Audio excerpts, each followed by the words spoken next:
ACL surgery के बाद जो तुरंत मैंने मिस्टेक्स कर दी वो आप ना करें। ये वीडियो इस बारे में है कि जब हमको चोट लगती है तो बहुत सारा पेन, बहुत सारी एंग्जाइटी और बहुत ज़्यादा कन्फ्यूजन होता है कि एग्जैक्टली ACL टेयर क्या होता है, अगर लग गया है तो तुरंत या पहले मैं क्या करूं, सर्जरी कराऊं या नहीं, सर्जरी करानी चाहिए या नहीं करना चाहिए। बहुत सारे कन्फ्यूजन, बहुत सारी एंग्जाइटी और बहुत सारे क्वेश्चंस दिमाग में होते हैं पेन के साथ। तो मैं यही फेज से निकली हूँ और निकल रही हूँ। मेरी रिकवरी की जर्नी जो है चालू है। ACL टेयर के साथ साथ ACL टेयर के साथ साथ मेरे शोल्डर में भी मल्टी फ्रैक्चर है। शोल्डर लाइन में यहाँ पे मल्टी फ्रैक्चर यानी 3 फ्रैक्चर है। ACL टेयर हुआ था तो मुझे बहुत आंसर्स नहीं मिले थे जो मैं तब सर्च कर रही थी। बहुत सारे यूट्यूब चैनल्स या फिर बहुत सारे सर्च के साथ मुझे वो आंसर्स नहीं मिल रहे थे जो छोटे छोटे होते हैं। तो मैं इतने छोटे छोटे क्वेश्चंस पूछती थी डॉक्टर से या फिर मेरी जो फिजियोथेरेपिस्ट है मैं उसको फ़ोन करके पूछती थी। लेकिन ये जो छोटे छोटी चीज़ें होती है ना, अगर आप उनका ध्यान रखेंगे तो बिलीव मी ये चीज़ें आपको बहुत हेल्प करेगी आगे जाके आपके रिकवरी फेज में। तो चलिए ये सब के आंसर्स ट्राई करूंगी कि मैं मैक्सिमम दे पाऊँ। ये वीडियो उन सभी लोगों को देखना चाहिए जिनका ACL टेयर हुआ है या फिर बहुत सारे कन्फ्यूजन में है कि सर्जरी करानी चाहिए या नहीं करवानी चाहिए, जो मुझे भी था। मैं फिर से नॉर्मल चल पाऊंगी या नहीं, जो मुझे भी क्वेश्चन बहुत सताता था। और सबसे बड़ा क्वेश्चन, मैं कब अपने नॉर्मल एक्टिविटीज़ में आ पाऊंगी। सो ये सब जो है मैं ये सीरीज़ में कवर करने वाली हूँ। हेलो फ्रेंड्स, मैं हूँ मेघना और होप आप सब स्वस्थ होंगे, अच्छे होंगे। लेकिन पहले मैं बताना चाहूँगी कि बिफोर और आफ्टर जो ACL सर्जरी है उसमें आपका प्रीहैब और रिहैब दोनों बहुत ज़्यादा ज़रूरी है। देखिए, रिहैब मैंने बहुत सुना था ऑलमोस्ट सभी वीडियोस में, लेकिन प्रीहैब भी बहुत बहुत ज़्यादा ज़रूरी है। वो आपको बहुत हेल्प करेगा आपकी रिकवरी में आफ्टर योर सर्जरी। और सच बात यह है कि ACL टीयर जो है वो आपको बाहर से बहुत ही नॉर्मल लगता है, बट अंदर पूरा जो लिगामेंट है वो आपका टूट चुका होता है। तो उसको आप, जब आपका नी अनस्टेबल रहता है तो उसको आप बिल्कुल लाइटली ना लें। ध्यान रखिए, जो मैंने मिस्टेक्स की थी अपने ACL सर्जरी के दौरान वो प्लीज़ आप अवॉइड कीजिए।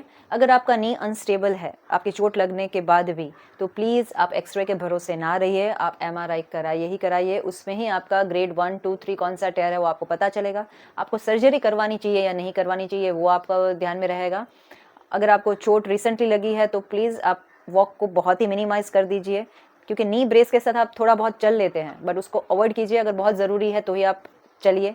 आइसिंग जो है आप 20 मिनट्स कीजिए। मैं दिन में 4 to 5 टाइम्स करती थी, लेकिन आप 3 से 4 बार भी करें तो भी दैट्स ओके, लेकिन 20 मिनट्स कीजिए। आइसिंग कैसे करनी है वो भी एक इंपॉर्टेंट पार्ट है। जब भी हम आइस या जो भी लेते हैं, हमको इस तरह से घुमाना नहीं है। सपोज ये आपका नी कैप है, आपको इस तरह से घुमाना नहीं होता। आइस उसको नहीं कहते। आपको एक जगह पे आइस रखनी है जब तक वो एरिया आपको फील हो कि ये बिल्कुल नम हो चुका है, आपको वहाँ पे कुछ फील नहीं आ रहा, उसके बाद उसको शिफ्ट कीजिए आप दूसरी जगह। इस तरह से आपको आइसिंग करनी है। इस तरह से राउंड राउंड घुमा के कुछ आइसिंग नहीं करना है। इस तरह से आपको एक जगह पे रख के ही आपको आइसिंग करनी है। किसी को आइस बर्न भी हो जाता है। आइस बर्न इसलिए होता है कि हम आइस पैक आते हैं या फिर जेल पैक आते हैं, जो भी है जो हम यूज़ करते हैं वो कंटिन्यू आप रख पाओगे, उसका कोई मेल्टिंग पॉइंट नहीं होता। मैं आपको सजेस्ट करूँगी, जो मेरे फिजियोथेरेपिस्ट ने मुझे सजेस्ट किया था कि कटोरी में आप जो भी है, कटोरी या बॉल जो भी, आप उसमें आइस जमाइए, फ्रीज़ कीजिए। जब आइस बन जाता है तो आप वो आइस यहाँ पे अप्लाई कीजिए, क्योंकि उसका मेल्टिंग पॉइंट है, वो धीरे धीरे मेल्ट होगा। इससे आपको कभी भी आइस बर्न नहीं होगा। आपको अपना जो पैर है वो हल्का ऊंचा रखना है। जब आप सोते हैं अपने हार्ट लाइन जो बोलते हैं उस हिसाब से थोड़ा सा ऊंचा रखना है, थोड़ा सा सो जान लीजिए what is our goal before surgery. हमारा गोल बिफोर सर्जरी है हमारी स्वेलिंग थोड़ी हम कंट्रोल में ला दें, क्वाड्रिसेप्स, अपने हैमस्ट्रिंग्स है वो स्ट्रॉन्ग करें, जो नी की एक्सरसाइज आपको बोली जाए वो आप कीजिए, क्योंकि हर एक की चोट अलग अलग होती है। सो जो मेरे एक्सरसाइजेस हैं वो आपको हेल्प करेंगे। वो ज़रूरी नहीं है कि आपकी चोट कौन आपका चोट कैसा है, मेरा चोट कैसा है, उसमें कौन सी एक्सरसाइज होनी चाहिए, that is different. But quadriceps और हैमस्ट्रिंग आई गेस सब में होना चाहिए स्ट्रॉन्ग, तो उसकी एक्सरसाइज आप बिल्कुल करिए। रेड फ्लैग क्या हो सकता है? रेड फ्लैग है कि आपको एकदम से शार्प पेन हो रहा है, वो नहीं होना चाहिए।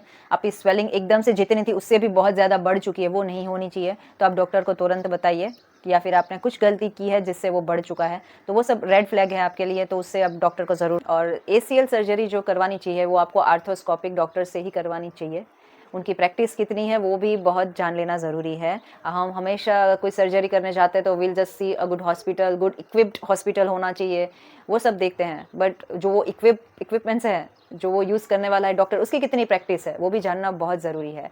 सो वो डॉक्टर थे, वो काफ़ी एक्सपीरियंस्ड थे, बहुत ही ज़्यादा एक्सपीरियंस थे। उनसे मेरे भाई ने मेरी बात करवा दी थी और उन्होंने मुझे एक ही चीज़ कही थी कि बेटा आपके रिपोर्ट्स मैंने देख लिए हैं, आपको सर्जरी करवानी पड़ेगी, whether you do in Mumbai या फिर आप मेरे पास करवाए, सर्जरी आपको करवानी पड़ेगी।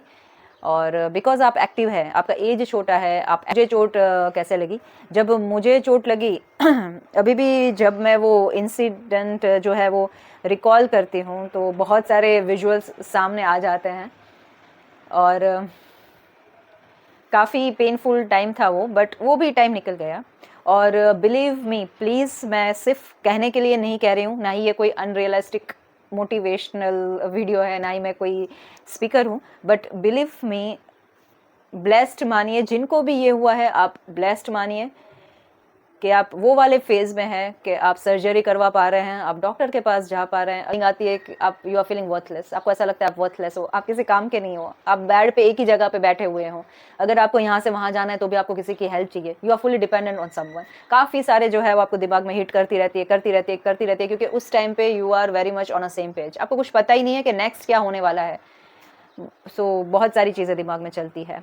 बट खैर शाम तक मेरे रिपोर्ट्स आ चुके थे और डॉक्टर के पास विज़िट किया। डॉक्टर ने कहा कि मुझे नी में और शोल्डर में, दोनों में सर्जरी करवाना पड़ेगा।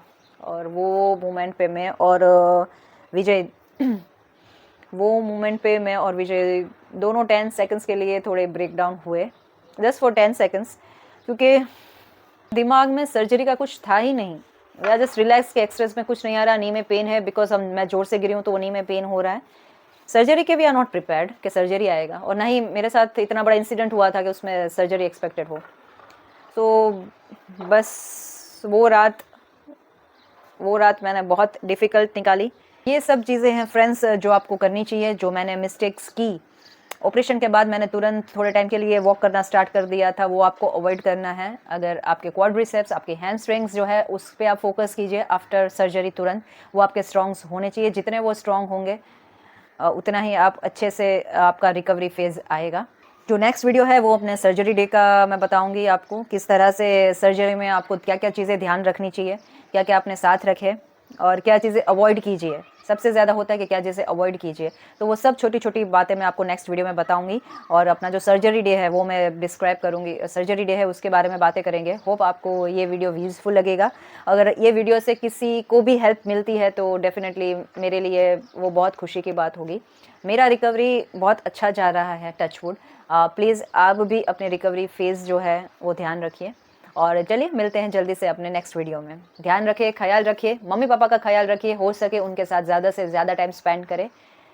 और बस मिलते हैं नेक्स्ट वीडियो में। मेरा फुल लेग एक्सटेंशन है, मेरा बैंडिंग भी फुल है, मैं विदाउट लिम्पिंग वॉक कर पा रही हूँ। मैंने अभी रिसेंटली थोड़े टाइम पहले स्टेयर केस चढ़ना उतरना स्टार्ट किया है।